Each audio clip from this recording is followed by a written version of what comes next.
आत्माओं, आप कभी ना कभी उस परमेश्वर की शरण में रहे हो, इस युग में भी रहे हो।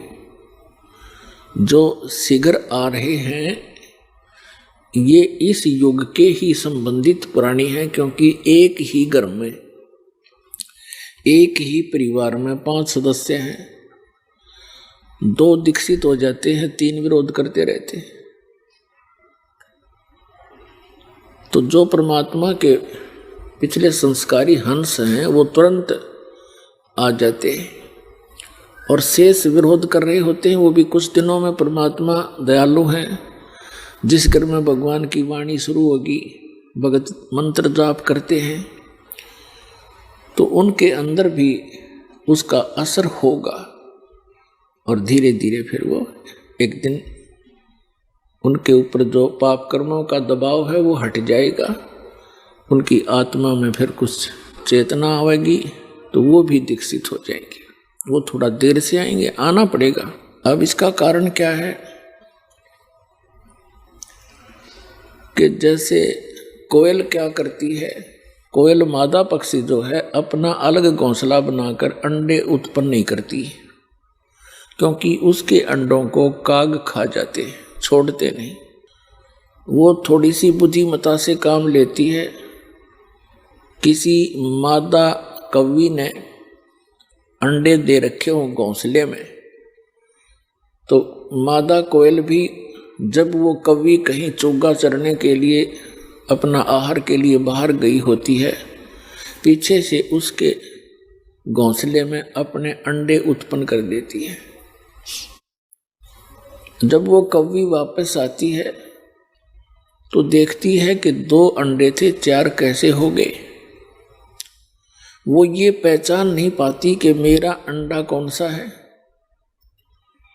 इसलिए वो चारों को ही सेवन करती है, चारों को ही परवरिश देती है,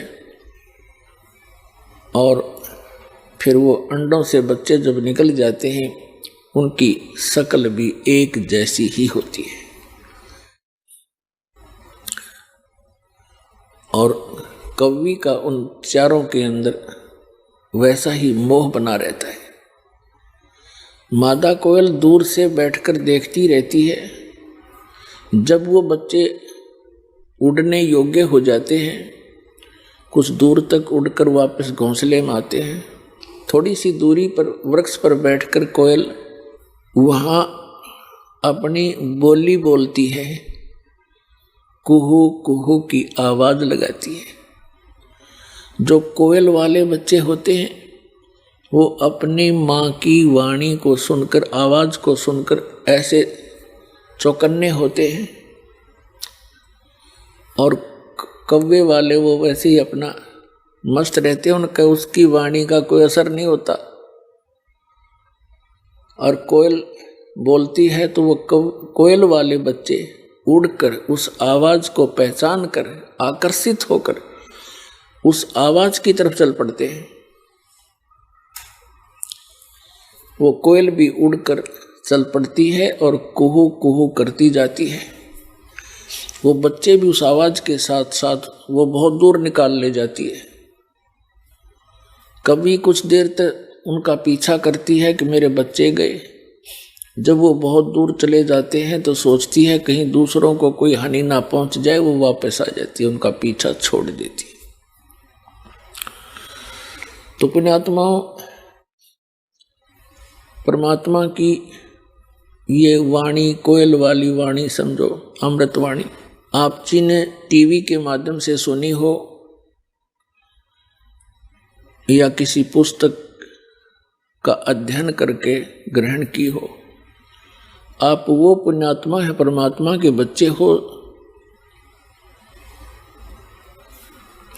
और परमेश्वर ने अपनी वाणी बोलकर आपको आकर्षित कर लिया और आपको शरण में ले लिया, क्योंकि आप उसके बच्चे हो। और जो आ नहीं रहे हैं वो कभी भी परमात्मा के चरणों में लगे नहीं, और आ जाएंगे घर के सदस्य तो वो भी परमात्मा के बच्चे कभी ना कभी उसकी शरण में रहे हैं। अब जैसे क्या बताते हैं कि तुलसी पिछले पाप से हरि चर्चा ना भावे, और जैसे जवर के बेगते भाई भूख विदा हो जावे। जैसे किसी को जवर हो जाए, मलेरिया हो गया, तो उसको आहार भी कड़वा लगता है, मूर्खा दाख भी कड़वी लगती है, और काजू किस्मत सेब संतरे और प्रतिदिन करने वाला आहार भी कड़वा लगता है। वो पदार्थ कड़वे नहीं है, उस जवर ने उसके शरीर की व्यवस्था बिगाड़ दी, जिसके प्रभाव से उसको स्वादिष्ट पदार्थ भी अस्वादिष्ट लगते हैं। तो इसी प्रकार तुलसीदास जी कहते हैं, तुलसी पिछले पाप तय हरिचर्चा ना भावे, और जैसे जवर के बेग से भूख विदा हो जावे। तो उनके ऊपर पाप कर्मों का दबाव अत्यधिक है, उनको पाप कर्मों का जबर बना हुआ है, मलेरिया बन गया। अब किसी को जबर हो जाता है, मलेरिया जबर हो जाता है, उसका उपचार क्या है कि ना चाहते हुए भी वो कुनीन की कड़वी कड़वी गोलियां खानी ही पड़ेंगी, और उन कड़वी दवाई को खाने से ही उसका मलेरिया जबर शांत होगा। और जितना नॉर्मल होता चला जाएगा उतनी ही भूख उभरती चली आएगी, और जब जबर समाप्त हो जाएगा, वही व्यक्ति जो पहले एक ग्रास भी मुख की तरफ नहीं कर सकता था, अब वो लुखी सुखी 3-3 4-4 रोटियां खाने लग जाता है। इसी प्रकार जिन व्यक्तियों के बहन भाइयों के पाप कर्म अत्यधिक है, उनको परमात्मा की चर्चा अच्छी नहीं लगती। कबीर साहब कहते हैं, कबीर पिछले पाप से हरि चर्चा ना सुआवे, कै ऊँगे कै उठ चले, ना और बात चलावे। जिनके पाप कर्म ज्यादा हैं, जिसके कारण उनकी आत्मा पर अंतःकरण में एक ऐसी व्यवस्था बन गई, उनको परमात्मा की जो अमृत कथा वो भी अच्छी नहीं लगती, वो भी नहीं सुहाती।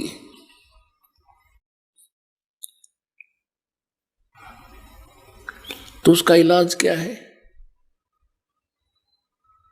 जैसे आप किसी अपने मित्र को, भाई को, बहन को, बहनें अपनी सहेलियों को, माता या किसी अन्य रिश्तेदार को समझाने की चेष्टा करते हैं, तो जिनके पाप अधिक हैं वो 2 मिनट के बाद कहते तो छोड़ इस बात ने, और बात बतला।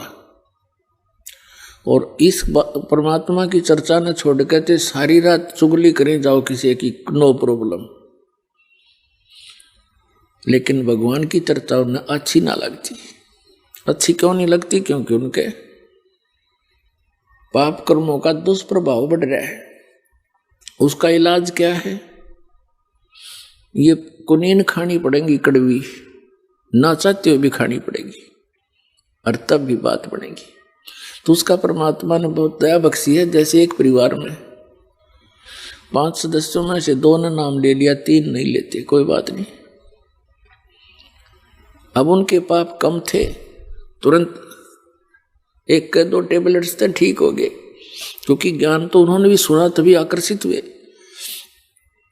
अब परमात्मा दया बख्शते हैं, प्रत्येक घर में सुबह आरती चले, दोपहर ने असुर निकंदन रमैणी, न सुबह नित्य में, शाम को आरती। ये तो खूब आवाज में लगाते हैं अपने घर में, सबके ऊपर असर पड़े। और बाकी उस घर के 2 सदस्य मंत्र जाप करते हैं, तो उस मंत्र के जाप की भी शक्ति अपने आप गंध वहां फैलती है, उसकी प्रभाव फैलता है परिवार में। तो वो जो नहीं नाम ले रखा, उनका भी असर होना शुरू हो जाता है। तो परमात्मा बड़े दयालु हैं। ये सभी उसी के बच्चे हैं। जो भक्ति ना करते वो भी मालिक के बच्चे हैं, वो निकम्मे बच्चे हैं। जो भक्ति कर रहे हैं वो अच्छे बच्चे हैं। उन निकम्मों को भी परमात्मा अच्छे बनाओगा, क्योंकि माता पिता यही चाहते हैं मेरे सारे बच्चे और ठीक हो जाएं। अब घर के सदस्य घर से बाहर कहाँ जाएंगे? परमात्मा की वाणी उनने सुननी है पड़ेगी, और कभी ना कभी वो बुखार उतर जाएगा और फिर वो उनसे भी आगे बैठे पाओगे बरवाड़ा आश्रम में। तो ये परमात्मा का ऑपरेशन है। तो परमात्मा का जो प्रोसेस है, प्रोसीजर है, ऑपरेशन है, ये कंप्लीट होता है। इसमें कोई मीन मेख नहीं होती, कोई त्रुटि नहीं होती। वो जो कार्य करते हैं वो परिपूर्ण ही किया करते हैं। अब उन्होंने यूं काम शुरू किया है, उन्हीं के आदेश से, उन्हीं के वचन से सब कार्य शुरू हुआ है और ये पूरे विश्व में होगा। बतेरे बहुत दिन हो गया हमने डले डोत्या ने, आज तक बताओ क्या साथ लेकर गया कोई प्राणी? किसी का इतिहास देख लो। कबीर साहब फिर हमें ज्ञान देते हैं, हमें ये ज्ञान हो जाएगा कि यहाँ कितना ही धन जोड़ लेते हो आप, संपत्ति बना लेते हो और 1 सेकंड में मृत्यु हो जाती है। कोई काम है यो? सारा जीवन खो दिया और यहीं रख कर चले गए। और एक आधा लड़का ऐसा निकम्मा पैदा हो जाता है, उसके जोड़े जाड़े नाश कर देता है। पाप का भागी वो बना जो सारी उम्र जोड़ता रहा और बर्बाद कर दिया बेटे ने। और मिलना वही है जो परमात्मा ने प्रारब्ध में लिखा है, किस्मत में जिसका है वही मिलेगा। जब तक वो परमेश्वर कबीर जी की शरण में नहीं आती, और परमात्मा कबीर जी की शरण में आने के बाद फिर तो कहने की आवश्यकता है कोई नहीं। आपके भाग्य में ना होगा तो देगा परमात्मा आपको, जो आपके लिए अनिवार्य होगा। कोई बकवाद मांगोगे वो नहीं देगा, क्योंकि आप अंडर ट्रीटमेंट हैं। आप परमात्मा के दरबार में मोक्ष उद्देश्य लेकर आइए, उससे फिर सारा ही लाभ हो जाएगा। एक मोक्ष उद्देश्य लेकर आओगे तो आपको सर्व लाभ होंगे, या कोई अन्य ही उद्देश्य लेकर आओगे, कोई संकट निवारण के लिए, कोई पुत्र संतान प्राप्ति के लिए, कोई धन वृद्धि के लिए, वो डिमांड तो यहाँ करना, चलो करते तो हैं, बालक हैं, बच्चे हो, कुछ दिनों में इस ज्ञान से आपको पता लग जाएगा। क्योंकि परमात्मा कहते हैं क्या मांगू, अपनी महिमा आप हमें समझाते हैं। क्या मांगू कुछ थिर न रहाई, और देखत नैन चला जग जाई। 1 लाख पूत 1.25 लाख नाती, उस रावण के आज दीवान बाती। क्या बहादुर बंदे हाथी, आवत संग ना कोई जात संगाती। और क्या बहादुर बंदे हाथी, कहे कबीर अंत की बारी, जैसे हाथ जाड़ के चले जुआरी। जैसे कोई संतान नहीं है, वो संतान मांगने आता है, और परमात्मा दयालु हैं, उनको मालूम है कि ये जब तक इसका ये कांटा नहीं निकलेगा ये भक्ति भी ना करे, क्योंकि हम ज्ञान को बाद में, समाधान को प्रथम चाहते हैं। तो वो भी दया यहाँ बख्श दी जाती है और उनको अच्छी आत्मा दी जाती है। अच्छी आत्मा देगा भगवान, ना किसी संतान ने के फूके। जैसे एक लड़के ने अपनी पत्नी को सता दिया, उसने आत्महत्या कर ली, सारा परिवार जेल में चाट ले, इसी संतान ने। ना होता अच्छा था वो तो ऐसा पुत्र। तो परमात्मा का यहाँ आपको ऐसी कोई वस्तु नहीं देंगे जो आपके वजन में बाधक हो या आपके लिए कोई परेशानी पैदा कर सके। आप बच्चे हो, अब जैसे रोगी है, रोगी कोई बालक है या बड़ा है, वो कुछ भी वस्तु डिमांड करता है खाने के लिए और उसके लिए हानिकारक है, डॉक्टर अलाउड नहीं करेगा, क्योंकि उसका जीवन ले सकती है। तो इसी प्रकार आवश्यक वस्तुएं जो आपको चाहिएंगी, परमात्मा जानी जान है, अंतर्यामी है, आपकी सब सूक्ष्म से सूक्ष्म भी सोच को वो कैच करता है। चिट्टी पायल बाजा पैर, साहिब सुनता है सब लहर। यदि चिट्टी यानी कीड़ी के पैर में पायल बना दी जा, घुंघरू बांध दे, पहले तो चिट्टी के घुंघरू क्या होंगे, पायल क्या होगी इसकी। और कहते यदि उसकी भी आवाज हो जावे, परमात्मा उसकी भी आवाज सुनता है। चिट्टी पायल बाजे पैर, परमेश्वर सुनता है सब लहर। तो वो अंतर्यामी है, आप जो उद्देश्य लेकर आए हो खूब जानता है, लेकिन आपको उसने क्या देना है उससे भी वो खूब परिचित है। तो यहां संत मते में और इस मोक्ष मार्ग में परमात्मा ने कुछ गाइडलाइन दी है, उनके निर्देश अनुसार हमने चलने से ही परमात्मा का विशेष लाभ मिलेगा। क्या बताते हैं कि जो राखे तो ही रहूं, मेरा क्या चारा, खाने जाद खरीद हूं गुलाम तुम्हारा। कि जैसे राज्य क्रमता राम की, रजा धरे जो शीस, दास गरीब दरस परस तिस बैठे जगदीश। कि उस परमात्मा की रजा में राजी रहे। जब तक आप इस शरण में नहीं आए थे तब तो काल की रजा थी और आपके कर्मों की रजा थी, उसमें राजी रहो या ना रहो वो तो आपको होना ही होना था। दुख भी मिलना था, प्रारब्ध का सुख भी मिलना था। अब यहां रजा भगवान कबीर साहब की चलेगी, आपके कर्मों की नहीं चलेगी। आपके कर्मों में आपत्ति है, संकट है, वो नहीं आने देंगे। फिर भगवान की आवश्यकता जन्य कर टूटेंगे और भक्ति भी करते रहे, फिर क्या कौन पूजे भगवान को, क्या आवश्यकता परमात्मा की। तो पुण्यात्मा, अब आप उस परमेश्वर की शरण में आगे हो और आपका उद्देश्य होना चाहिए जन्म और मृत्यु के रोग का उपचार हो। यदि ये नहीं हुआ तो उसके बारे में बताते हैं। चाहे आप यहाँ रोग आपका जन्म मरण का कटे नहीं और भक्ति भी कर ली, आपकी भक्ति का धन तो खूब हो जाएगा आपके पास।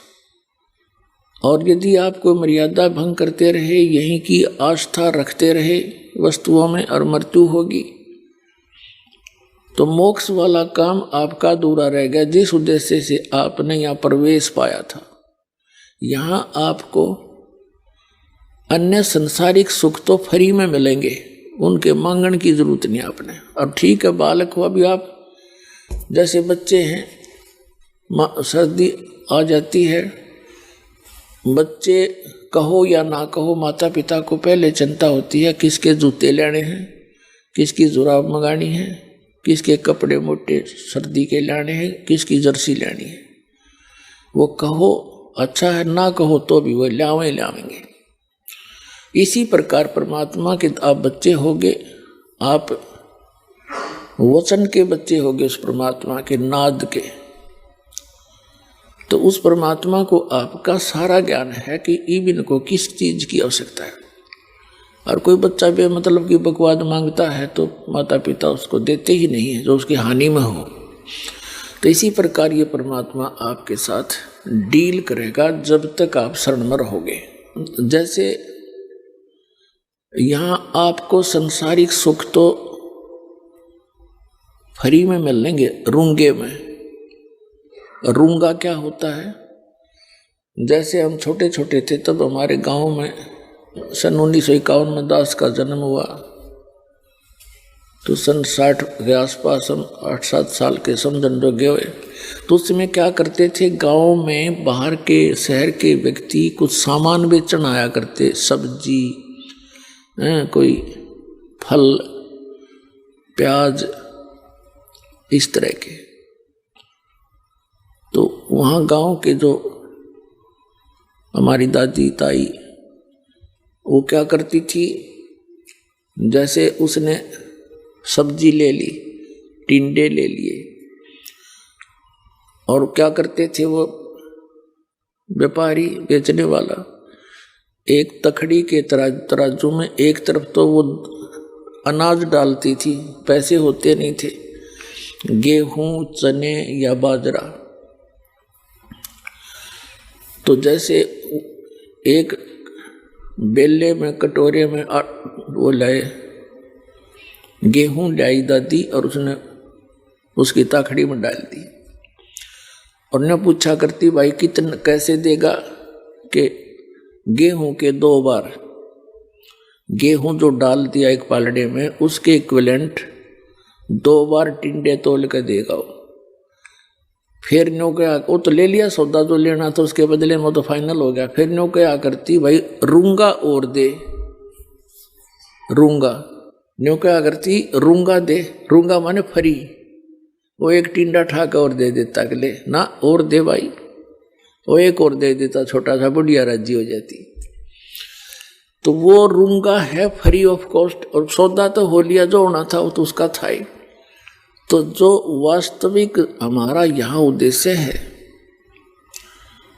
वो तो आपके जन्म और मृत्यु के रोग का नाश करना है। हम सौदा तो वो देंगे आपको, और यहाँ के संसारिक सुख तो आपको रूंगे में देंगे, यानी फ्री ऑफ कॉस्ट, जिसका यहाँ कोई लिंक नहीं। क्योंकि यहाँ जो पूजा की जो विधि है वो ऐसी है परमात्मा की कि संसारिक सुख तो आपको होंगे ही होंगे, ये तो पक्का होंगे, लेकिन ज्ञान इसलिए साथ दिया जाता है कि कुछ दिनों में आपके पास इस माया का बहुत ज्यादा संग्रह होने लगेगा। माया परमात्मा के दरबार में कमी काहे की ना। तो क्या होगा कि परमात्मा फिर साथ साथ ज्ञान देते हैं कि यह माया तेरी दुश्मन भी है, इसका दुरुपयोग ना करना, सदुपयोग करना। अभी तो आप दर दर के भिखारी हो रहे हो, फिर देखना कुछ दिनों के बाद सच्ची लगन ते लगना, आन उपासना नहीं करना, मर्यादा में रहना। तो फिर ये संसारिक सुख तो यहाँ पहले मिलते हैं। जैसे किसान गेहूं बीजता है, उसका उद्देश्य गेहूं बीजना केवल भूस बनाना नहीं होता, उसका उद्देश्य अपना जीवन बचाना होता है कि मेरे परिवार को गेहूं मिले, कणक मिले, भूखे ना मरे। अब गेहूं के अंदर भूस तो पहले बनेगा, बाद में गेहूं बनते हैं। गेहूं बीजा जाता है तो उसका पौधा खड़ा होता है, वो बाद में जाकर बाली आती है, और उन बालियों में गेहूं होते हैं खाने वाले, और शेष सारा भूस होता है, वो पशुओं का चारा होता है। तो ये परमात्मा की भक्ति ऐसी है जो आपको दी जाती है। पहले तो भूस तो बनेगा, इसका हमारा उद्देश्य नहीं है आपको ये भूस बनाना या देना, भूस ही देना। हमारा उद्देश्य है मोक्ष, और इन मंत्रों बिना वो मोक्ष नहीं हो सकता, उस भूस के बिना गेहूं नहीं बन सकते। ये एक ऐसा लिंक है एक दूसरे का। जो स्टार्ट में आपको प्रथम मंत्र दिया जाता है, ये आपको ये संसारिक सुख ही देता है। और इसमें प्रथम मंत्र में जो फर्स्ट एंड लास्ट के जो मंत्र हैं, ये आपके मोक्ष के लिए आपकी भक्ति इसके साथ साथ बनती रहेगी जब तक सतनाम नहीं मिलेगा। तो ये जो इन 5 प्रधानों के नाम आपको दिए जाते हैं, आपका कनेक्शन कट गया, भक्तिहीन हो गए, पुनर्जन्म के पुण्य रहे नहीं, तो नए सिरे तो चार्जिंग लानी पड़ी या तो धीरे धीरे चार्जिंग बढ़ती चली जाएगी, आपकी बैटरी फुल हो जाएगी। कुछ भी काम करिए फिर तो कुछ ही दिनों में आपके बहुत काम सरेंगे, बहुत लाभ होगा। और अन्य व्यक्ति आपको देखा करेंगे, न सोचा करेंगे इनका क्या हो गया, ये कहाँ से आओ इनके इतना पैसा। एक भक्त बता रहा था जी, हमारे पड़ोसी यूं कहें कि यूं वहां जाता है बरवाला, और बरवाला के क्रोथा में हमारा आश्रम था, क्रोथा कांड हुआ, जो बदनामी हमारी खूब करी थी न बेतुकी। वहाँ नोटा की बोरी पागी है, वहाँ पता नहीं कि बकवास पाई।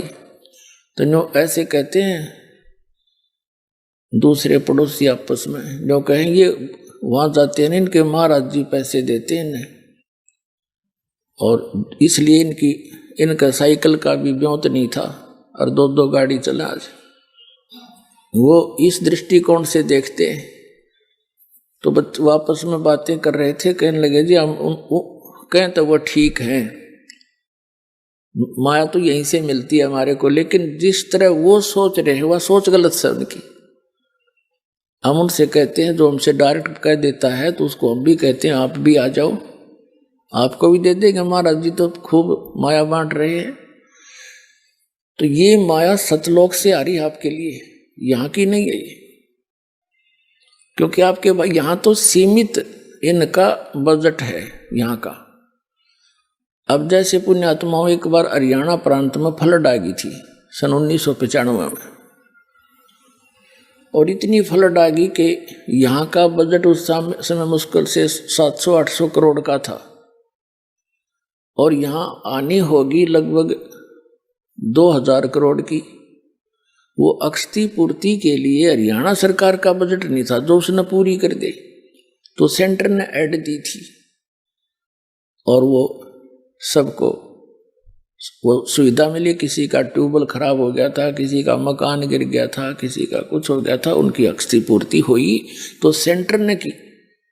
तो इसी प्रकार इस 21 ब्रह्मांड का यो ब्योंत नहीं है जो आपको यहाँ विशेष सुविधा दे सके। ये सेंटर यानी सतलोक से आओगे आपके लिए ये ऐड है। तो इस प्रकार आपने या तो चिंता छोड़ देनी चाहिए कि अब मुझे क्या मिलेगा क्या ना मिलेगा, लेकिन क्योंकि आप दूध के जले हुए हो, छाछ को भी फूकते हो बहुत दिनों तक, समय लगेगा, धीरे धीरे आपको विश्वास हो जाएगा, और विश्वास ये परमात्मा आपको करा देगा, क्योंकि आपको सुख प्रारंभ हुए और आपका विश्वास दृढ़ होने लगा। आपको लाभ मिलेगा जब आप नियम ठीक रखोगे।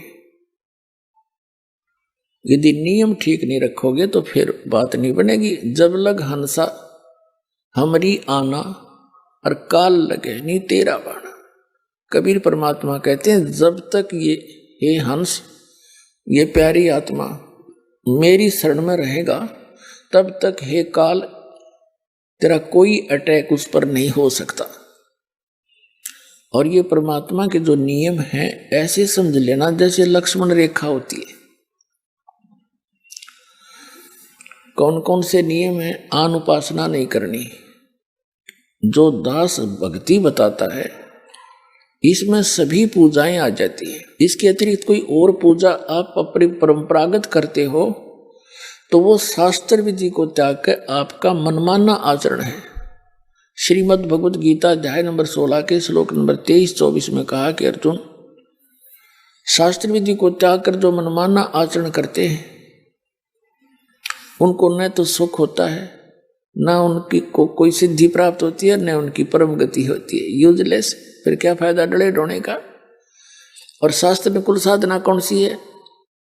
पवित्र वेदों में, पवित्र श्रीमद् भगवद गीता में, और पवित्र सूक्ष्म वेद जो कबीर परमेश्वर के द्वारा दिया गया अमृत ज्ञान सच्चिदानंद घन ब्रह्म की वाणी में जो भी साधना लिखी है, उसके अतिरिक्त जो भी हम साधना करते हैं, भक्ति करते हैं, वो शास्त्र विधि को त्याग कर मनमाना आचरण है। चाहे वो पुराणों का से आपने लिया है, चाहे आपने किसी उपनिषद से वो भक्ति ली है, साधना ली है, यदि वो इन परमात्मा के वेद और गीता से नहीं मिलती तो यूजलेस है। प्रथम तो यह है कि आन उपासना नहीं करनी और पूजा नहीं करनी, जो हम दें वही करनी है।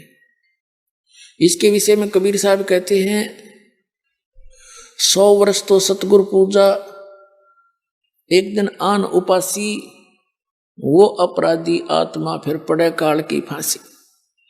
कहते हैं 100 वर्ष आपने अपने गुरु जी के द्वारा बताई हुई यथार्थ भक्ति कर ली और एक दिन आन उपासना कर ली, कहते थे न बट्ठा बैठा दिया, सारा काम बिगाड़ दिया, नाम खंड हो गया, परमात्मा रूठ गया, परमात्मा रूठे पाचे फिर हमारे पास क्या रह गया? चाहे कितनी भक्ति कर ली, वो जिस उद्देश्य को लेकर चले थे वो उससे वंचित रह जाओगे।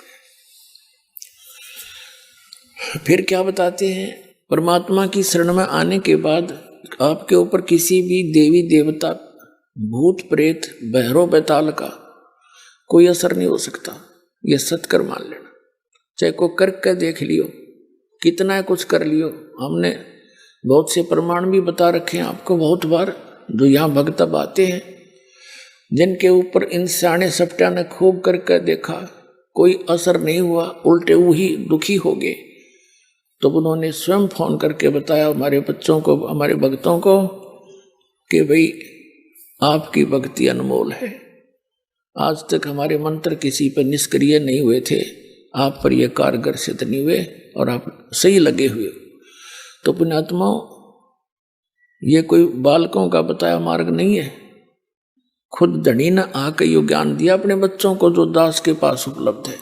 और ये ज्ञान अभी तक छुपा के इसलिए रखना था कि कहीं काल के दूतों का हाथ लग जाता, उनके द्वारा जो नाम भी ये भक्ति बताई भी जाती तो असर नहीं करती, क्योंकि अधिकारी के बिना कोई भी काम सफल नहीं होता। एक छोटा सा लाइसेंस बनवा लो ड्राइविंग चालक का, और वो भी डुप्लीकेट है, तो जब पकड़ा जाएगा वो सजा का पात्र होगा। विदेश जाने का पासपोर्ट है, वो डुप्लीकेट, वो काम नहीं करे। और ये तो सतलोक जाने का पासपोर्ट, ये नकली जगह जगह ठग बैठे, मूर्ख बना रहे सारी जनता को, इनके पास वो वस्तु है नहीं और सबका जीवन नाश करते। तो जब यहां से जाते हैं तो बनाने वाला भी दोषी और बनवाने वाला भी। तो कबीर साहब कहते हैं, देखा देखी गुरु शिष्य बन गए, किया ना ततो विचारा, और गुरु शिष्य दोनों के सिर पर काल ठोका पंजारा, दोनों ने गड़ेगा काल घेर के वहां पर। तो वहां चिल्ला भी पट्टेगा और गुरु जी की भी वही मजाई हो रही होगी, तो दोनों रोएंगे बैठ के, फिर क्या बने? वो छूट की डोर हाथ थे। और फिर परमात्मा कहते हैं, जब आप शरण ले लेते हो कबीर भगवान की इस दास के माध्यम से, तो आपके सभी भूत प्रेत पितृ आपके घर से स्थान छोड़ जाते हैं। अब एक भक्त कह रहा था, न बोले जी हम हमारे दूसरे चाचे ताऊआ ने परेशान कर रखे हैं। भाभी क्यों कर रखे हो? कि जी हमारे पहले प्रेत बाधा थी, यहां से दीक्षा लेने के बाद वो हमारी प्रेत बाधा तो खत्म होगी। अब वही प्रेत थी तो मेरे चाचे ताऊआ के भी हुआ, तो उनके वो प्रेत बाधा ज्यों की तो चल रही है, हमारी ठीक होगी। तो उनने क्या सोचा कि इनने हमारे भेज दिए सारे भूत, तो उन्होंने हमारे साथ विरोध करना शुरू कर दिया कि तुम कितना वहां जाते हो बरवाला में, हमारे ऊपर जंतर मंत्र करा के तुमने सारे भूत हमारे भेज दिए, हमारे साथ झगड़ते हैं। तो मैंने कहा उनसे ये कहो कि आप भी बरवाला आओ और देखो वहां क्या जंतर मंत्र किया जाता है। और इसका तो यही है कि जैसे आप जी ने दीक्षा ले ली, जैसे घर में मच्छर हो, मच्छर, और वहां ऑल आउट लगा दे, ये जो आती है कि, तो मच्छर उस घर को छोड़कर कहाँ जाएंगे? उससे बाहर दूसरे घर में घुस जाएंगे जो बिना ऑल आउट का होगा। तो हमने भाई ऑल आउट दे रखी आप तई। ये भक्ति का जो सच्चा मंत्र है ये ऑल आउट है। और उनसे भी कहो कि वो भी आके यहाँ ले लें ऑल आउट, वो फिर अपने आप वो भी सुखी हो जाएंगे। अब जैसे कबीर साहब कहते हैं कि एक समय ये जितने भी भैरव भूत पित्र और ये देवता देवी मेरे पास आकर खड़े हो गए और कहने लगे, जो आपकी पूजा करते हैं, आपको मानते हैं, वो हमें नहीं पूजते। अब हमें बताओ हम कहाँ जाएं, हमें ठौर बताओ। कबीर साहब ने कहा, जो मेरी पूजा नहीं करते वो तुम्हारे लिए ही है, उनको लूटो खाओ। देवी देव ठाड भये हमको ठोर बताओ, जो मुझको पूजे नहीं उनको लूटो खाओ, जाओ तुम जो मुझे नहीं पूछते खाओ। और फिर मर्यादा है बीड़ी शराब तंबाकू सेवन, मदिरा सेवन, मांस आहार और दुराचार, भ्रष्टाचार, चोरी, डाके, ठगी, मिलावट, ये जुल्म नहीं करना। पुण्यात्माओं, जब भगवान राजी प्रसन्न हो गया तो सब कुछ मिल गया, और परमात्मा रूठ गया तो सब छूट गया। तो सबसे पहले हमने ये डर कर रहना चाहिए कि भगवान रुष्ट ना हो। रूठो जग सारा, रूठो ना परमेश्वर हमारा, इन्हीं का है परम सहारा। हमने है भी इसी नहीं का, हमें ज्ञान नहीं, ज्ञान होने के बाद भी फिर हम जानबूझ के गलती करें तो ऐसा अनजान फिर भगवान नहीं कि आपकी फिर भी मदद करेगा, नहीं। इतना ज्ञान दिया जाएगा कि इंसान गलती नहीं कर सकता भूल के भी, ना चोरी कर सकता, ना जारी कर सकता, ना रिश्वत ले सकता। जहर दिखाई देगा, किसके लिए लेंगे? तो ये जो मर्यादा आप रखोगे, फिर परमात्मा की बरकत देखना। अभी हम अपने हिसाब से तो चल ही रहे थे, दूनी बिरान माटी करवा ली, अपनी जीव संज्ञा की सोच से तो हम चल ही रहे थे, कुछ भी लाभ नहीं हो रहा।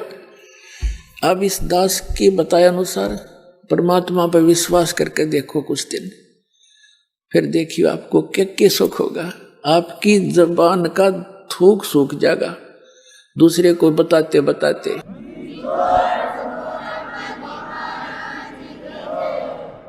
तो पुण्यात्माओं, ये दास कोई बालक नहीं, अनजान नहीं, कोई मांगने खाने वाला नहीं, या कोई रोजी रोटी का उद्देश्य लेकर इस मार्ग पर नहीं लगा। दास को 2 रोटी परमात्मा ने खूब दे रखी थी 2 समय की। जूनियर इंजीनियर इन इरिगेशन डिपार्टमेंट हरियाणा में दास नौकरी करता था, और भाग्य उदय हुआ परम संत स्वामी रामदेवानंद जी के चरणों की धूल मिली, एकदम जीवन बदल गया। जिस टारगेट को लेकर उद्देश्य के लेकर जी रहे थे, वो तो कति नकली दिखाई दिया। जो उद्देश्य था मूल इस मनुष्य जीवन का, उसको आपने पता ही नहीं था। उस ज्ञान से, उस परम संत के बताए ज्ञान से अंतःकरण में एक न्यारी रोशनी हुई। और फिर सन 1917 फरवरी अमावस्या 1988 को दास को दीक्षा की भीख मिल गई। उस दिन के बाद अपनी नौकरी भी करता था, परमात्मा की भक्ति दिन रात करता था, क्योंकि यह भक्ति ऐसी है जो प्रारंभ से लेकर आज तक भक्ति यही है और है ही नहीं। इसमें अज्ञानियों ने गलत साधना करके हठ योग आदि व्रत रखने, फलाना करना, ये शुरू करा दिए, और इसको हम जन साधारण कर नहीं सकता। जबकि भक्ति यही है, किसी वेद में, गीता में, या परमात्मा के गौड़ ज्ञान ज्ञान कबीर वाणी में देख लो। नाम उठत नाम बैठत नाम सोत जाग बे, नाम खाते नाम पीते नाम से ती लाग बे। चलते फिरते बैठते उठते हैं, उस मालिक का जाप करना है, नाम से मोक्ष होगा। तो ये दास अपने सर्विस भी करता था क्योंकि अपने जो दैनिक कार्य के बाद हमारे पास घना समय है, और जब तक हम इस भक्ति मार्ग पर, ज्ञान पर नहीं लगते, तो हमने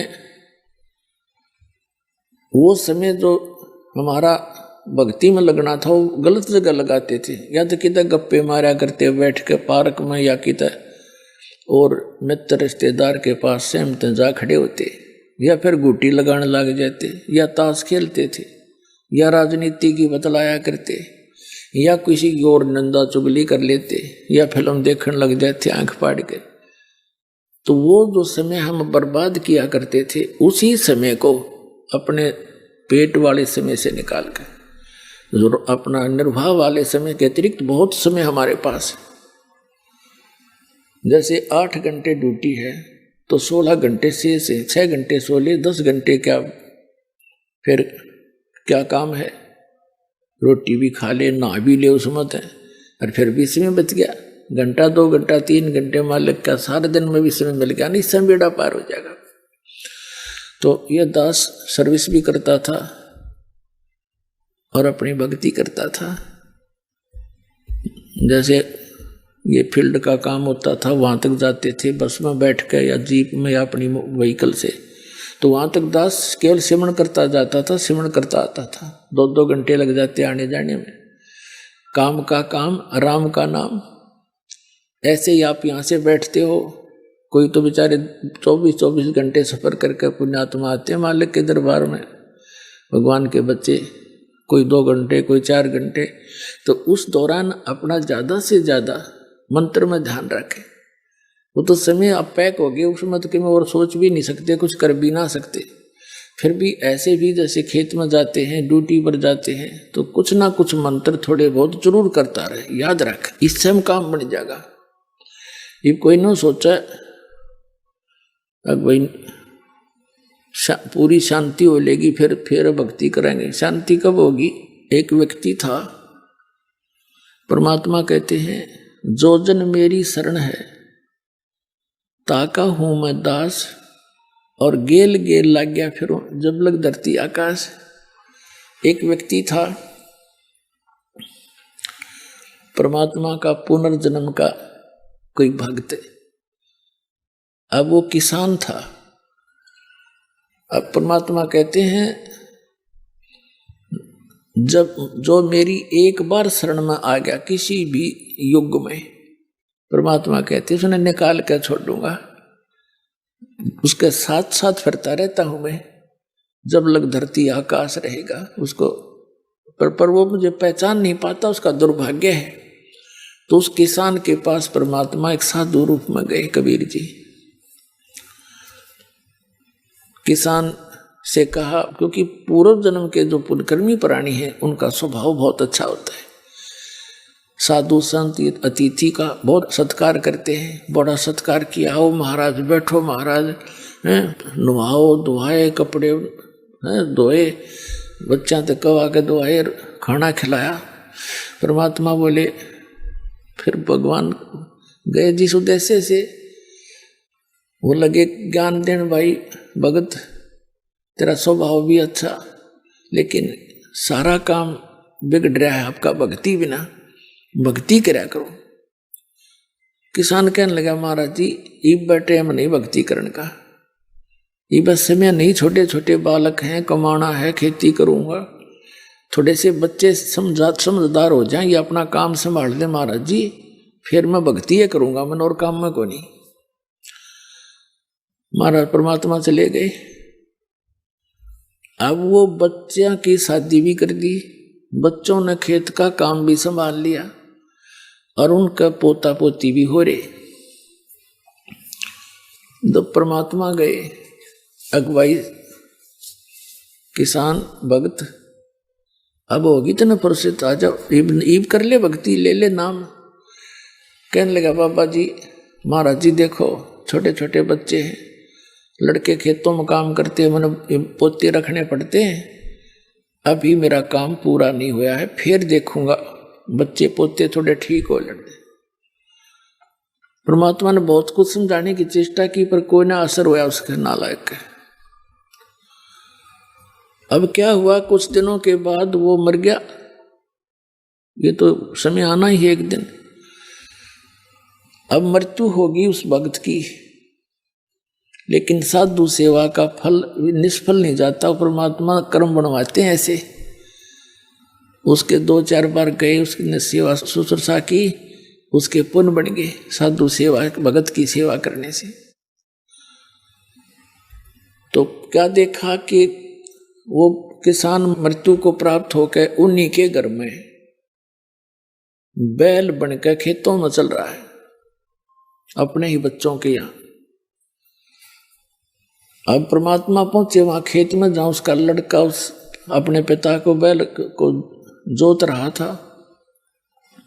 उन्हीं की गाय से उत्पन्न हुआ था। कहते हैं जहां आशा ताबासा हुई और मन कर्म वचन सुमरियो सोई। अब कबीर परमात्मा पहुंचे वहां पर खेत में, जहां उसका पुत्र हल जोत रहा था। वो भी जानता था महाराज जी कई बार चक्कर लाक आए थे। कहा महाराज, परमात्मा ने कहा कि भाई तेरे पिताजी कहाँ हैं? जी वो तो मृत्यु को प्राप्त हो गए महाराज, 4-5 वर्ष हो गए। अच्छा 4-5 वर्ष हो गए, कहा ठीक है। एक जो बैल वहीं बना हुआ था उसके कान में जाके परमात्मा ने कहा कि भाई तेरे को कितना समझा था भले आदमी, देखी बैल बन के खड़ा हो गया। अब भी मान ले मेरी बात, तेरी अजूनी छुटवा दूंगा, तेरा अभी शरीर छुटवा देता हूं और तुझे मनुष्य जीवन दिवा दूंगा। अब परमात्मा तो सबकी भाषा समझते हैं। वो बैल कह रहा मन मन में, अक बाबा जी तेरा दिमाग खराब हो रहा है? अब मैं मर गया, यहाँ कोई और बैल आ जाएगा और वो काम ठीक करे नहीं का तो मेरे बच्चा नानी नहीं हो जाएगी। अरे तेरा गजब हो, देख कहां तक का ठेका ले रखा है। परमात्मा बोले भाई ठीक है, मत मान। नहीं, कुछ दिनों के बाद वो बैल का जीवन भी पूरा होना ही था। फिर बन गया वो सर्प। सर्प की योनि बन में क्या होता है, अब कभी उसने थोड़े बहुत पैसे दबा रखे होंगे कि तो जमीन में 200-400 रुपये, और वो मृत्यु को प्राप्त हो गया, बता नहीं पाया को ना। तो सर्प को ये चेतना रहती है, वो उस घर में घूमता रहता है आसपास उस क्षेत्र में जहां वो कभी धन दाब गया था। अब वो आया फिर अपनी वो बैंक बैलेंस से मारने के लिए सर्प वहां पर उनके आंगन में गया घूमे, घर में गया जहां उसने को 100-200 रुपये दबा रखे थे मिट्टी में, भूल भाल गया ना परिवार को पता। वो देख लिया, उसके पुत्रों की पत्नियों ने शोर मचाई, सरप सरप। वह बेटे आए लठ लेकर और वो चला, फिर मोरी में से निकलने की चेष्टा कर रहा था। उसके 1-2 लाठी लागी कमर पे, जाके सड़ता बाहर। 1-2 डंडा लग गया, वो टूट गया बीच से। वो जाके एक बोझड़े में झुंड में पड़ा पड़ा अपना तड़प रहा। आइए अब हम उन श्रद्धालुओं के अनुभव जानते हैं जो जगत गुरु तत्वदर्शी संत रामपाल जी महाराज जी से दीक्षा प्राप्त कर चुके हैं तथा उनके द्वारा बताए गए भक्ति मार्ग पर चल रहे हैं। नमस्कार जी। नमस्कार सर। क्या नाम है बहन जी आपका? मेरा नाम नेहा है। बहन जी आप कहाँ के रहने वाले हैं? मैं दिल्ली की ही रहने वाली हूँ। बहन जी संत रामपाल जी महाराज से नाम दीक्षा आपने कब ली? संत रामपाल जी महाराज जी से मैंने नाम दीक्षा 2013 में ली, अप्रैल के मंथ में। संत रामपाल जी महाराज से नाम दीक्षा लेने से पहले क्या आप कोई भक्ति साधना भी करते थे? संत रामपाल जी महाराज जी से दीक्षा लेने से पहले हम देवी देवताओं की पूजा करते थे, जिसका हमें पता ही नहीं था कि देवी देवता की पूजा क्यों और किस लिए करनी चाहिए। क्योंकि कोई भगवान ऐसा नहीं हो सकता कि उसके चमत्कार किसी को बताने से वो चमत्कार ही गायब हो जाए। क्योंकि मैं शिवजी भगवान की पूजा ज़्यादा करती थी, तो मैंने कभी भी शिवजी भगवान के लिए व्रत करे या कुछ भी उनसे मांगा तो वो जब की पूरा हो जाता था नेक्स्ट डे। बट जब ये चीज़ मैंने एब्जॉर्व करी कि हाँ मेरी मतलब मनोकामनाएं पूरी हो रही हैं, तो मैं अपनी मदर को या किसी को बताऊं कि मेरे तो ये भगवान है, मेरी मनोकामना पूरी होती है। तो जब मैंने अपनी मदर को बताया तो नेक्स्ट डे से या फिर जब भी मैं कुछ मांगती थी तो मेरा पूरा ही नहीं होता था। तो मैं ये सोचती कि भगवान ऐसा होता है कि मनोकामना किसी को बता देने से फिर वो उसकी मनोकामना ही नहीं सुनता, ऐसा तो नहीं हो सकता। तो मेरे मन में बहुत सारे सवाल उठते थे कि लोग बोलते हैं, रूढ़िवादी परंपरा है कि गर्ल्स के पीरियड्स होते हैं तो वो मंदिर में नहीं जा सकती, वो कोई भी भगवान है उसके आसपास भी नहीं जा सकती। क्यों नहीं जा सकती? क्योंकि जो ये चीज़ है वो तो परमात्मा ने ही उसे दी है, नेचुरली है, कोई हमने अपने आप थोड़ी ही लगाई है जो इस चीज़ को इतना अछूत मानते हैं। तो मेरे माइंड में बहुत सारे क्वेश्चंस घूमते थे। हमारी एक पर्सनल शॉप है प्राइवेट जो मेरे फादर चलाते हैं इलेक्ट्रॉनिक की, उस पर क्योंकि हम किसी भी डेरा से या किसी भी गुरु के बारे में ना तो जानते थे और ना ही मेरे फादर को कोई इंटरेस्ट था। एक मेरी आंटी थी जो कि राधा स्वामी से जुड़ी हुई थी, वो हमें बोलती थी और हमारे फादर को कि तुम ये बुक पढ़ो, तुम्हारे ज्ञान समझ में आएगा तो तुम गुरु भी बनाओगे, और गुरु बनाना हमारे लिए बहुत ज़रूरी है। बट मेरे फादर जब भी उस बुक को लेके आते थे, डेरा मतलब जो वो आंटी थी डेरे से लेके आती थी, वो बुक मेरे फादर को देती थी। जब भी मेरे फादर उस बुक को पढ़ते थे तो नेक्स्ट डे हमारी शॉप पे ना कुछ नुकसान ही हो जाता था। तो मेरे पापा उसको पढ़ के थोड़ा बहुत और वापस कर देते थे कि ये बुक पढ़ने से मुझे हानि हो जाती है, तो मैं इस बुक को क्यों पढूं। उस टाइम हमारे दिन ऐसे थे कि आर्थिक स्थिति भी, हम पैसे कमाते थे, महीने में लाख लाख रुपए आते थे, पर यही नहीं पता चलता था कि वो पैसे गए कहाँ। क्योंकि हमारे ऊपर जो हमारे चाचा ताऊ थे, हमारे सगे, उन्होंने ही हमारे पापा के ऊपर जिन और प्रेत मतलब जो काली तांत्रिक विद्या होती है वो करवा रखी थी। मेरे फादर गुटखा भी खाते थे। तो फिर संत रामपाल जी महाराज के बारे में जानकारी आपको कहाँ से मिली? एक दिन शॉप पे एक संत रामपाल जी महाराज का शिष्य आया और उसने मेरे फादर को बोला कि तुम ये बुक ले लो। तो मेरे फादर ने बोला कि नहीं, मैं नहीं ले रहा, ये बुक सब गुरु मतलब ऐसे ही होते हैं, हमें नहीं लेनी ये बुक। तो वो मतलब ज़बरदस्ती बोला कि नहीं आप ले लो ये बुक।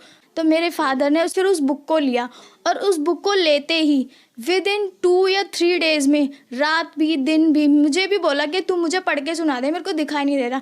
पर हमारी बुद्धि इतनी बच्चों वाली थी, हमने बोला नहीं हम नहीं पढ़ रहे, आप खुद ही पढ़ लो। उस बुक को पढ़ा तो मेरे फादर बोले कि मुझे जाना है बरवाला और नामदान लेके आना है। तो मेरी मम्मी बोली ठीक है हम दोनों चलेंगे। तो मेरे फादर और मेरी मदर दोनों के दोनों संत रामपाल जी महाराज जी के आश्रम बरवाला गए 2013 फ़ेब में। उसके बाद वहाँ पर गए तो उन्होंने नाम दीक्षा ली, तो मेरे फादर और मेरे मदर लेकर आ गए। फिर 2 मंथ्स के बाद मेरे को बोला, मेरी मम्मी आके बताने लगी कि वहाँ का वातावरण ऐसा है, वहाँ पर ऐसे भगत बैठते हैं। तो मेरा थोड़ा सा इंटरेस्ट बना कि हाँ मुझे भी जाना चाहिए, जबकि मुझे ये नहीं पता था। मैंने उस टाइम 12th क्लियर करी थी 2013 में, मेरा फ्री भी टाइम था उस टाइम पेपर देने के बाद। तो मैंने सोचा थोड़ा सा इंटरेस्ट बना, जाके देख भी लूँ कि क्या है क्या नहीं। तो मैंने सतलोक आश्रम बरवाला जाने के बाद मेरा मन ऐसा हो गया जैसे हम पता नहीं किस परिवार में आ गए हैं। क्योंकि आजकल आपको पता ही है कि दिल्ली में और सिटीज़ में कितना जॉइंट फैमिली होती थी पहले, और अब जॉइंट ना रहकर सिंगल फैमिली हो गई है। तो बच्चों को वो चीज़ तड़प होती है। तो इसलिए जब मैं वहाँ गई तो मैंने देखा कि हाँ ऐसा लगता था कि पूरा परिवार है, हम ना किसी से राग द्वेष ना कुछ। तो मैंने सोचा कि हाँ मुझे भी नाम दीक्षा लेनी चाहिए। बट मुझे इतना ज्ञान नहीं था कि गुरु बनाना चाहिए या नहीं चाहिए। बट मैंने उस टाइम अप्रैल में मैंने संत रामपाल जी महाराज जी से दीक्षा ले ली। बहन जी, हमने सुना है कि संत रामपाल जी महाराज से नाम दीक्षा लेने के बाद श्रद्धालु को बहुत सारे लाभ प्राप्त होते हैं। तो क्या आपको भी लाभ प्राप्त हुए संत रामपाल जी महाराज से नाम दीक्षा लेने के बाद?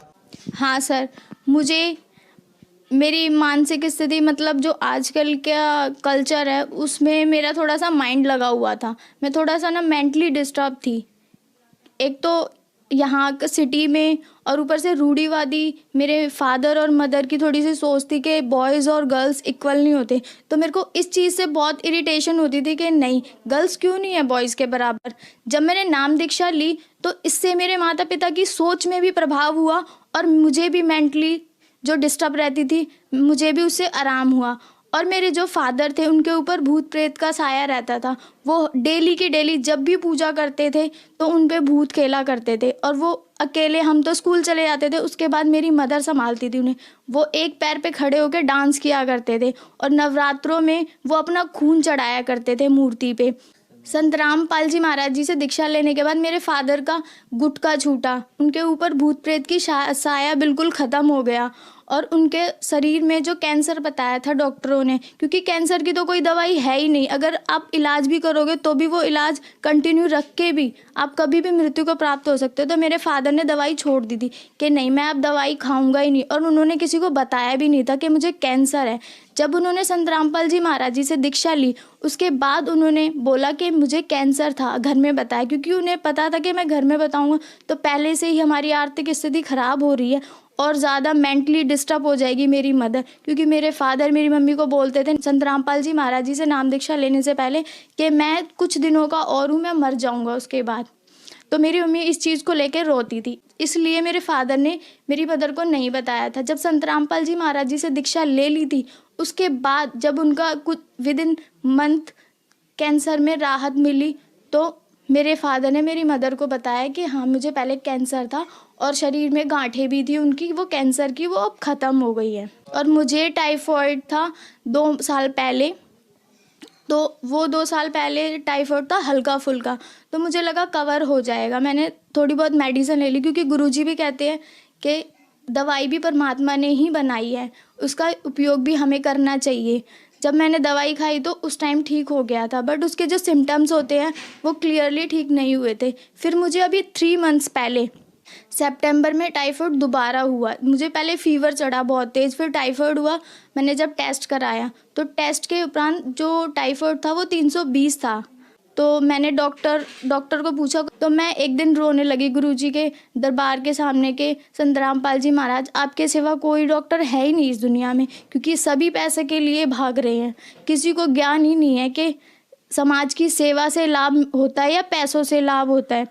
तो उसी टाइम मैंने जल अमृत लिया, जो संत रामपाल जी महाराज के जो दिया जाता है आश्रम में, मैंने वो प्रसाद लिया और उस प्रसाद को लेते ही विद इन आवर मेरा जो फीवर था वो बिल्कुल गायब हो गया और मुझे रिलैक्स फील हुआ।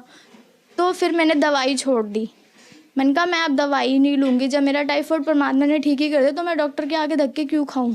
पहले आर्थिक स्थिति खराब थी। जब संत रामपाल जी महाराज जी से दीक्षा ली तो हमारी जो आर्थिक स्थिति थी वो भी ठीक होने लगी, क्योंकि जो हमारे पैसे थे पहले हमें यही नहीं पता चलता था कि वो जाते कहाँ हैं, क्योंकि हर महीने हर तीसरे महीने तो हमें तांत्रिकों के पास जाना पड़ता था कि हमारे भूत प्रेत वापस आ गए हैं तो उन्हें भगाओ। इन्हीं के चक्करों में लगे रहते थे हम। जब हम संत रामपाल जी महाराज जी से दीक्षा लेकर आए तो हमें इन खर्चों से भी निजात मिला और बाकी जो डॉक्टर्स को खर्चे देने पड़ते थे फालतू दवाइयों के, उनसे भी निजात मिला। तो जो भी अब मेरे पापा कमाते हैं उससे हमारी फाइनेंशियल स्टेटस ठीक हुई। आज मेरी फैमिली संत रामपाल जी महाराज जी की दया से बिल्कुल खुशहाल है। बहन जी, संत रामपाल जी महाराज से नाम दीक्षा कैसे ले सकते हैं? संत रामपाल जी महाराज जी से नाम दीक्षा चैनल पर टीवी पर आता है, उसके नीचे हेडलाइंस चलती हैं। उस हेडलाइंस में कॉन्टैक्ट नंबर होते हैं। उस कॉन्टैक्ट नंबर के थ्रू आप कॉल करके आप पता कर सकते हैं कि हमारे आसपास नामदान केंद्र कहाँ पर है, क्योंकि पहले तो बरवाला में नामदान दिया जाता था, बट परमात्मा ने अब इतनी सुविधा कर दी कि लोगों को कष्ट ना करना पड़े, अपने नज़दीकी नामदान केंद्र खुलवा दिए ताकि वहाँ से ले सके। क्योंकि जो पूर्ण संत होता है उसकी पूर्ण शक्ति कहीं से भी, जैसे सैटेलाइट जो ऊपर होती है उसकी सैटेलाइट की शक्ति वहाँ से भी यहाँ हमारी टीवी चल रही होती है, जबकि हमें सैटेलाइट दिखाई नहीं देती कि सैटेलाइट है कहाँ। ऐसे ही पूर्ण संत तो उससे भी ऊंचा होता है, वो कहीं पर भी हो उसकी शक्ति वहीं से काम करती है। इसी प्रकार हमारे जो नामदान केंद्र खोले हुए हैं, आप वहाँ जाकर आप नज़दीकी नामदान केंद्र से जब भी आपको टाइम लगे, जब भी आपको ज्ञान समझ में आए पूरा, आप वहाँ जाकर संत रामपाल जी महाराज जी से नाम दीक्षा लेकर पूर्ण मोक्ष और लाभ प्राप्त कर सकते हैं। धन्यवाद बहन जी। धन्यवाद सर।